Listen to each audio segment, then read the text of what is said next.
Hello friends, welcome back to my YouTube channel. মই অনুৰাগ শৰ্মা আপোনালোক সকলোকে পুনৰবাৰ স্বাগতম জনাইছো মোৰ YouTube চেনেলটোলৈ। আজি মই আপোনালোকৰ সন্মুখত এটা নতুন ভিডিঅ'লৈ উপস্থিত হৈছো আৰু আজিৰ ভিডিঅ'টোত মই আপোনালোকৰ সৈতে শ্বেয়াৰ কৰিম এখন এডভাৰটাইজমেণ্টখন আহিছে গুৱাহাটী হাইকোৰ্টৰ ফালৰ পৰা। সো ইয়াতে 9 ডিসেম্বৰত এডভাৰটাইজমেণ্ট ওলাইছিলে, আজি দুদিন দেৰি হ'ল ভিডিঅ'টো দিয়া।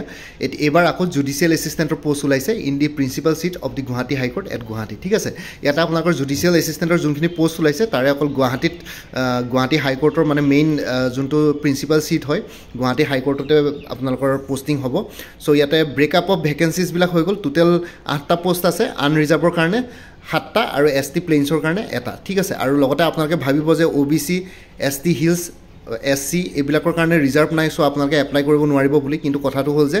আনৰিজাৰ্ভ পোষ্টবিলাক সকলোৰে কাৰণে আছে, আনৰিজাৰ্ভ হয়, ৰিজাৰ্ভ নহয়। সো এই 7টা পোষ্টৰ কাৰণে আপোনালোকে সকলোৱে কম্পিট কৰিব পাৰিব। খালি ST প্লেইনছৰ কাৰণে 1টা পোষ্ট, লগতে আনৰিজাৰ্ভ পোষ্টখিনিৰ কাৰণে কম্পিট কৰিব পাৰিব। সো অভাৰঅল আপোনালোকৰ সকলোৰে কাৰণে 7টা মিনিমাম আছে আৰু ST প্লেইনছৰ কাৰণে টোটেল 8টা আছে। বাকীবিলাকৰ কাৰণে 7টা, ST প্লেইনছৰ কাৰণে 8টা। ঠিক আছে, সো ইয়াতে হৈ গ'ল। আৰু লগতে আপোনালোকে এই পৰীক্ষাটোৰ লগত জড়িত যদি আপোনালোকে কেনেবাকৈ কোৰ্চ বিচাৰিছে তেতিয়াহ'লে মোৰ তাত আছে ষ্টাডি মেটেৰিয়েলছ, আপোনালোকে ল'ব বিচাৰিলে ল'ব পাৰিব। গুৱাহাটী হাইকোৰ্টৰ জুডিচিয়েল এছিষ্টেণ্টৰ ফুল কোৰ্চ এভেইলেবল আছে 350ত। এইটো নম্বৰ হোৱাটছএপ কৰিব পাৰিব 9706557851। ঠিক আছে, আৰু লগতে গুৱাহাটী হাইকোৰ্টৰ আপোনালোকে যদি কোনোবাই যদি জুনিয়ৰ এডমিনিষ্ট্ৰেটিভ এছিষ্টেণ্টৰ কোৰ্চ লৈ থৈছিল তেনেহ'লে কোৰ্চ মেটেৰিয়েলছখিনি একেই হ'ব। সো সেইটো কাৰণে আকৌ ল'ব নালাগে। কিন্তু যদি কোনোবাই জুনিয়ৰ এডমিনিষ্ট্ৰেটিভ এছিষ্টেণ্টৰ কাৰণে কোৰ্চ মেটেৰিয়েলছ লোৱা নাই মোৰ পৰা, তেতিয়াহ'লে গুৱাহাটী হাইকোৰ্টৰ জুডিচিয়েল এছিষ্টেণ্টৰ মেটেৰিয়েলছ ল'ব পাৰিব 350ত এভেইলেবল আছে। এইটো নম্বৰ হোৱাটছএপ কৰিব পাৰিব 9706557851। আৰু কাৰোবাক যদি জুনিয়ৰ এডমিনিষ্ট্ৰেটিভ এছিষ্টেণ্টৰ মেটেৰিয়েলছো লাগে তেতিয়াহ'লে ল'ব পাৰিব 375ত এভেইলেবল আছে। এইটো নম্বৰ হোৱাটছএপ কৰিব 9706557851। কাৰণ কোৰ্চ গোটেইখিনি যোনখিনি চিলেবাছ আছিলে অভাৰঅল একেই। আৰু লগতে আপোনালোকৰ ইয়াতে কি বুলি কয় যোনখিনি এক্সাম পেটাৰ্ণ আৰু যোনখিনি ইয়াতে চিলেবাছ হয় গোটেইখিনি একে হয় জুডিচিয়েল এছিষ্টেণ্ট আৰু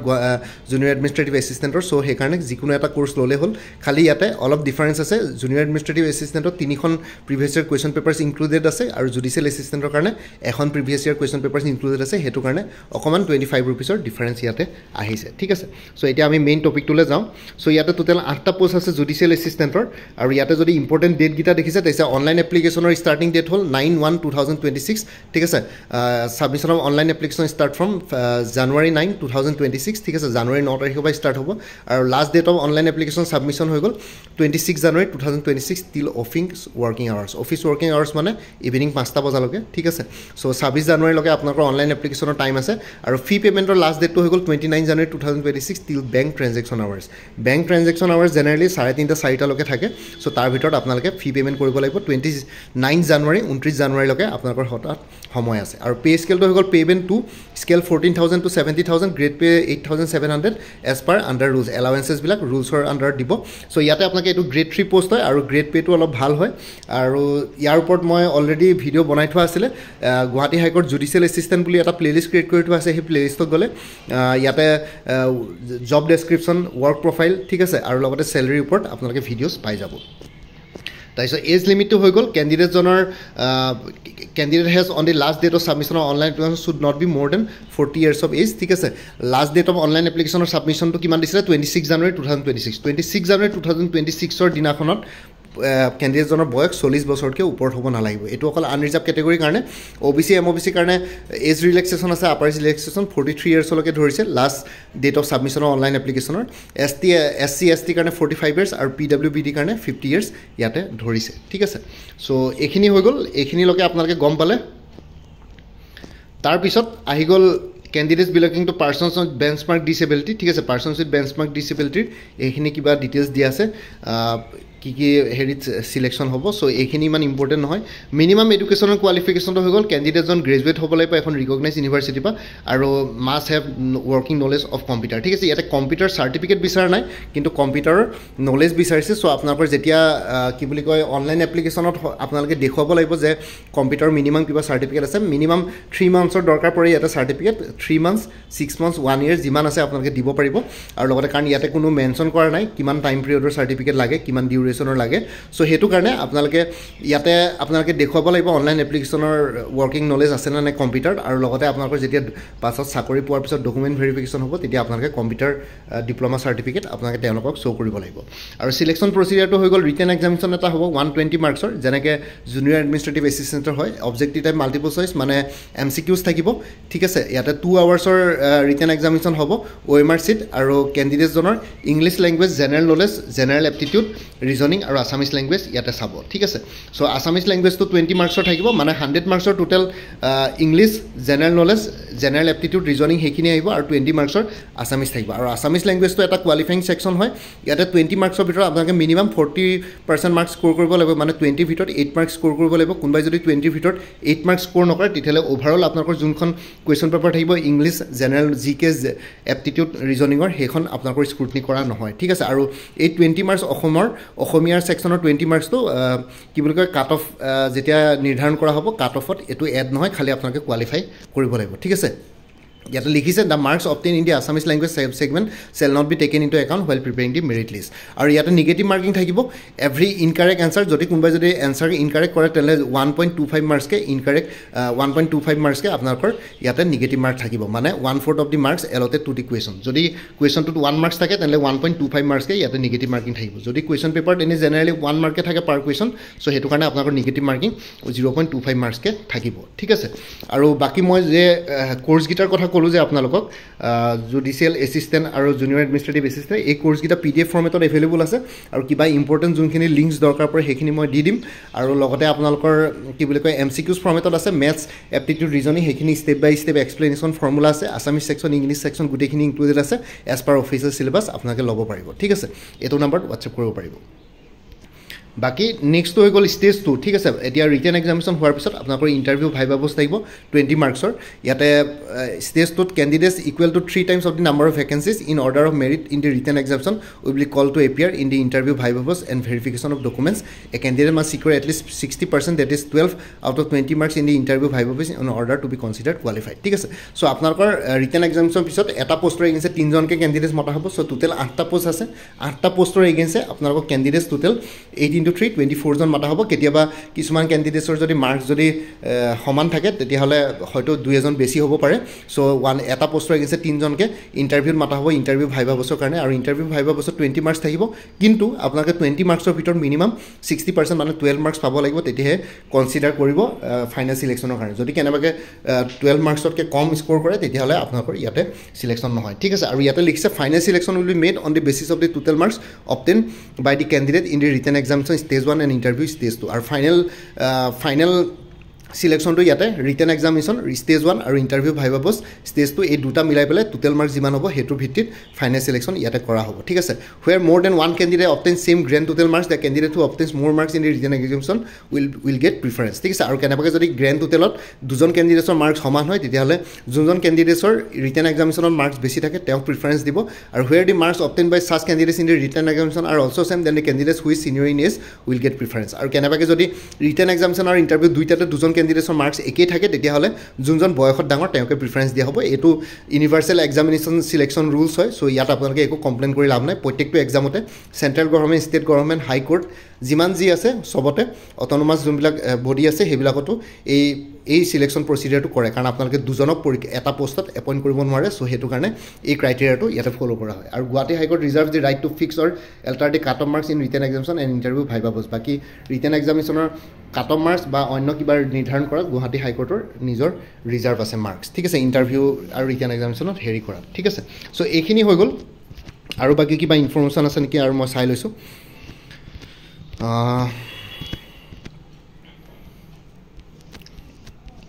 আৰু এটা লিখিছে এ কেণ্ডিডেট ইয়াতে candidates belonging to persons in benchmark disability category having any of the following disabilities shall be eligible to apply for availing the benefits of age relaxation and fee concession ঠিক আছে আৰু ইয়াতে কোনবা যদি persons with benchmark disability আছে তেতিয়াহ'লে ইয়াতে এইগিটা ক্যাটাগৰী যদি হয় low vision hard of hearing one leg both leg one arm both leg one arm one arm one leg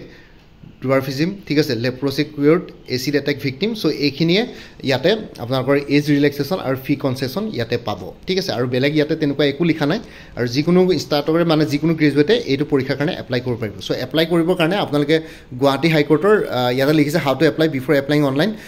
email valid email ID আৰু মোবাইল নাম্বাৰ লাগিব ৰেজিষ্ট্ৰেশ্যন কৰিবৰ কাৰণে তাৰপিছত আপোনালোকে গুৱাহাটী হাইকোৰ্টৰ অফিচিয়েল ৱেবছাইটত ghconline.government.in গৈ পেলাই আপোনালোকে অনলাইন এপ্লিকেশ্যন কৰিব পাৰিব জুডিচিয়েল এছিষ্টেণ্টৰ কাৰণে ঠিক আছে আৰু তাতে আপোনালোকে অনলাইন এপ্লিকেশ্যন কৰোঁতে স্কেন কপিবিলাক আপলোড কৰিব লাগিব ইয়াতে যোনবিলাক দেখাইছে এজ প্ৰুফৰ কাৰণে ক্লাছ 10 এডমিট কাৰ্ড বা বাৰ্থ চাৰ্টিফিকেট লাগিব এডুকেশ্যন কোৱালিফিকেশ্যনৰ পাছ চাৰ্টিফিকেটসমূহ লাগিব যেনেকৈ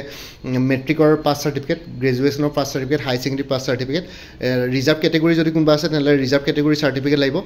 NCLৰ চাৰ্টিফিকেট লাগিব OBC MOBC ইয়াতে OBC MOBC কাৰণে NCL চাৰ্টিফিকেট দৰকাৰ পৰিব ঠিক আছে হাইকোৰ্টৰ পৰীক্ষাবিলাকত OBC MOBC NCL দৰকাৰ পৰে PWD কেণ্ডিডেটছৰ কাৰণে PWD চাৰ্টিফিকেট লাগিব ঠিক আছে এপ্লিকেশ্যন মোডটো বেলেগ মোড নহয় অকল জাষ্ট অনলাইন এপ্লিকেশ্যন মোডেই হ'ব ঠিক আৰু এপ্লিকেশ্যন ফিসমূহ হৈ গ'ল আনৰিজাৰ্ভ OBC MOBC কাৰণে 500 ST ST কাৰণে 250 PWBD কাৰণে নীল আৰু PWBD কাৰণে এই অনলাইন এপ্লিকেশ্যন নীল ফিজটো যদিহে আপোনালোকে এইকেইটা কেটেগৰী PWBD হয় তেতিয়াহ'লে আপোনালোকৰ নীল হ'ব নহ'লে এপ্লিকেশ্যন ফি দিব লাগিব ঠিক আছে এইকেইটা কেটেগৰীহে অকল ইয়াতে কনচিডাৰ কৰা হ'ব ঠিক আছে আৰু বাকী তেনেকুৱা একো ইম্পৰ্টেণ্ট কথা ইয়াতে নাই আৰু চ' ইয়াতে বেলেগ নাই অনলাইন এপ্লিকেশ্যনৰ কথা লিখিছে সো হৈ গ'ল ইমানে আছিলে আপোনালোকে যদি কোনোবাই ইণ্টাৰেষ্টেড আৰু এলিজিবল কেণ্ডিডেটছ আছে এপ্লাই কৰিব পাৰিব ঠিক আছে আৰু বাকী মই কোৰ্ছকেইটাৰ কথা ক'লৈ জুডিচিয়েল এছিষ্টেণ্টৰ কোৰ্ছ এইটো কাৰণে ল'ব যদিহে আপোনালোকে জুনিয়ৰ এডমিনিষ্ট্ৰেটিভ এছিষ্টেণ্টৰ মেটেৰিয়েলছ মোৰ পৰা লোৱা নাই যদি কোনোবাই জুনিয়ৰ এডমিনিষ্ট্ৰেটিভ এছিষ্টেণ্টৰ মেটেৰিয়েলছ লৈ থৈছে তেনেহ'লে জুডিচিয়েল এছিষ্টেণ্টৰ মেটেৰিয়েলছ নল'লেও হ'ব একেই হয় আৰু গুৱাহাটী হাইকোৰ্টৰ মাল্টিটাস্কিং ষ্টাফৰ কাৰণে কিছুমান পষ্ট ওলাইছে তাৰ ওপৰতো মই ভিডিঅ' বনাম তাৰ কাৰণে ফুল কোৰ্ছ এভেইলেবল আছে 325ত এইটো নম্বৰ হোৱাটছএপ কৰিব পাৰিব 9706557851 তাৰো চিলেবাছখিনি অলমষ্ট একেই ঠিক আছে চ' সেইটো কাৰণে আপোনালোকৰ এই তিনিটা কোৰ্ছে কোৰ্ছ মেটেৰিয়েলছখিনি মিলিব চ' ইয়াৰ ভিতৰত যিকোনো এটা কোৰ্ছ ল'লে হৈ যাব আপোনালোকৰ খালি কথাটো হ'ল যে এতিয়া জুনিয়ৰ এডমিনিষ্ট্ৰেটিভ এছিষ্টেণ্টক 3খন previous year question papers available আছে উইথ এনচাৰ কিজ জুডিচিয়েল এছিষ্টেণ্টৰ এখন কুৱেশ্যন পেপাৰ এভেইলেবল আছে উইথ এনচাৰ কিজ আৰু মাল্টিটাস্কিং ষ্টাফৰ কাৰণে ইয়াতে previous year question papers included নাই কিন্তু এইকেইটা কুৱেশ্যন পেপাৰ চালে মানে ইয়াৰ লগত মাল্টিটাস্কিং ষ্টাফৰ কুৱেশ্যন পেপাৰ্ছো অলমষ্ট মিলি যাব খালি লেভেল অফ ডিফিকাল্টি অলপ কম আহিব কাৰণ মাল্টিটাস্কিং ষ্টাফখিনি গ্ৰেড 4ৰ ইয়াতে পোষ্ট হয় আৰু গুৱাহাটী DHS গ্ৰেড 3 নন টেকনিকেলৰ ফুল কোৰ্ছ এভেইলেবল আছে 350ত ল'ব পাৰিব এইটো নম্বৰ হোৱাটছএপ কৰিব ADRE 3.0 ফুল কোৰ্ছ এভেইলেবল আছে 300ত এইটো নম্বৰ হোৱাটছএপ কৰিব পাৰিব 9706557851 আসাম পুলিচ SI কনষ্টেবলৰ ফুল কোৰ্ছ এভেইলেবল আছে 250ত এইটো নম্বৰ হোৱাটছএপ কৰিব পাৰিব 9706557851 আসাম কম্পিটিটিভ এক্সামছ বুলি এটা ফুল কোৰ্ছ এভেইলেবল আছে 400ত ইয়াতে Guwahati high court APSC departmental exams DHS DME ADRE Assam police গোটেইবিলাকৰ কাৰণে অভাৰঅল এইটো কম্পিটিটিভ এক্সামৰ পেকেজ ল'লে হৈ যাব ইয়াতে আপোনালোকে গোটেইখিনি ষ্টাডি মেটেৰিয়েলছ পাই যাব আৰু লগতে 23খন বিভিন্ন ধৰণৰ কম্পিটিটিভ এক্সামছৰ previous year question papers included আছে উইথ এনচাৰ কিজ আপোনালোকৰ ইয়াতে ল'ব পাৰিব বাকী APSC CDPOৰ কাৰণে ফুল কোৰ্ছ এভেইলেবল আছে ইংলিছ আৰু জেনেৰেল নলেজৰ ওপৰত 200ত এইটো নম্বৰ হোৱাটছএপ কৰিব পাৰিব 9706557851 APSC research assistant finance budget ডিপাৰ্টমেণ্টৰ ফুল কোৰ্ছ এভেইলেবল আছে 300ত এইটো নম্বৰ হোৱাটছএপ কৰিব পাৰিব 9706557851 আৰু 23খন প্ৰিভিয়াছ ইয়েৰ কুৱেশ্যন পেপাৰ্ছ এনেইটো আসাম কম্পিটিটিভ এক্সাম কোৰ্ছটোত ইনক্লুডেড আছে কোনোবাই যদি বেলেগকৈ ল'ব বিচাৰে তেতিয়াহ'লে ল'ব পাৰিব উইথ এনচাৰ কিজ 75 গ্ৰুপছত এভেইলেবল আছে এইটো নম্বৰত হোৱাটছএপ কৰিব পাৰিব কাৰেণ্ট এফেয়াৰ্ছ আৰু exam oriented maths aptitude numericals with step by step explanations আৰু ফৰ্মুলা কোৰ্ছবিলাকত ইনক্লুডেড আছে কিন্তু কোনোবাই যদি কোৰ্ছ নলয় অকল এইখিনি ল'ব বিচাৰে 100 ৰুপিছত এভেইলেবল আছে এইটো নম্বৰত হোৱাটছএপ কৰি জনাব পাৰে 9706557851 APSC ফৰেষ্ট ৰেঞ্জাৰ আৰু soil conservation ranger full course available আছে ইংলিছ আৰু জেনেৰেল নলেজৰ ওপৰত 350ত এইটো নম্বৰ হোৱাটছএপ কৰিব পাৰিব 9706557851 APSC grade 4 full course available আছে 250ত এইটো নম্বৰ হোৱাটছএপ কৰিব পাৰিব 9706557851 Assam agriculture university non teaching পোষ্টবিলাকৰ কাৰণে ফুল কোৰ্ছ এভেইলেবল আছে 300ত এইটো নম্বৰ হোৱাটছএপ কৰিব পাৰিব 9706557851 APSC এছিষ্টেণ্ট ইঞ্জিনিয়াৰ আৰু জুনিয়ৰ ইঞ্জিনিয়াৰ ফুল কোৰ্ছ এভেইলেবল আছে জেনেৰেল ষ্টাডিজ আৰু ইংলিছ গ্ৰামাৰৰ ওপৰত 250 ৰুপিছত এইটো নম্বৰ হোৱাটছএপ কৰিব পাৰিব 9706557851 আপডেটেড কাৰেণ্ট এফেয়াৰ্ছবিলাক মোৰ পৰা কোৰ্ছ লৈ লাইফ টাইম পাই থাকিব তাৰ কাৰণে কোনো ফাৰ্ডাৰ পে'মেণ্ট কৰিব নালাগে এটা জাষ্ট ৰিমাইণ্ডাৰ মেছেজ দিলে হ'ল যে প্ৰিভিয়াছ মান্থ বা লাষ্ট মান্থৰ কাৰেণ্ট এফেয়াৰ্ছ লাগে মই লগে লগে আপোনালোকৰ সৈতে শ্বেয়াৰ কৰিম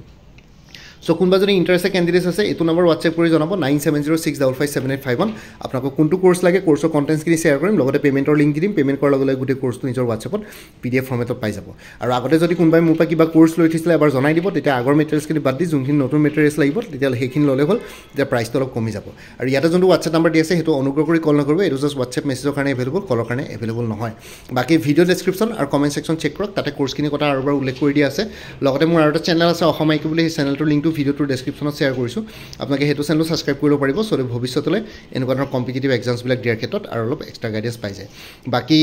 গুৱাহাটী হাইকোৰ্ট জুডিচিয়েল এছিষ্টেণ্ট বুলি এটা প্লেলিষ্ট ক্ৰিয়েট কৰি থোৱা আছে সেই প্লেলিষ্টত গ'লে এই পৰীক্ষাটোৰ লগত জড়িত সকলো ধৰণৰ ভিডিঅ'ছ পাই যাব বাকী মোৰ ভিডিঅ'ছবোৰ চাই যদি ভাল পায় মোৰ চেনেলটো ছাবস্ক্ৰাইব কৰি ল'ব আৰু লগতে আপোনালোকৰ যিমানখিনি ফেমিলি ফ্ৰেণ্ডছ ৰিলেটিভছ আৰু চিনাকি এক্সপিৰিয়েঞ্চ আছে তেওঁলোকৰ লগত মোৰ চেনেলটো শ্বেয়াৰ কৰিব লগতে কমেণ্ট ছেকশ্যনত জনাব কিবা যদি কুৱেশ্যন থাকে ডাউট থাকে মই নিশ্চয় আপোনালোকৰ কুৱেশ্যনছ আৰু ডাউটছবিলাকৰ ৰিপ্লাই দিবলৈ চেষ্টা কৰিম বাকী আজিৰ ভিডিঅ'টো ইমানতে সমাপ্ত কৰি আপোনালোক সকলোৰ পৰা বিদায় ল'লোঁ কাইলৈ পুনৰ এটা নতুন ভিডিঅ' লৈ আপোনালোকৰ সন্মুখত উপস্থিত হ'ম তেতিয়ালৈকে ভালকৈ প্ৰিপেৰেশ্যন কৰি থাকক সকলোলৈ অল দি বেষ্ট থাকিলে bye and take care friends Bharat Mata কি জয় জয়া অসম ভিডিঅ' ডেছক্ৰিপশ্যনৰ কমেণ্ট ছেকশ্যন চেক কৰিবলৈ নাপাহৰিব তাতে কোৰ্ছবিলাকৰ কথা আপোনালোকে পাই যাব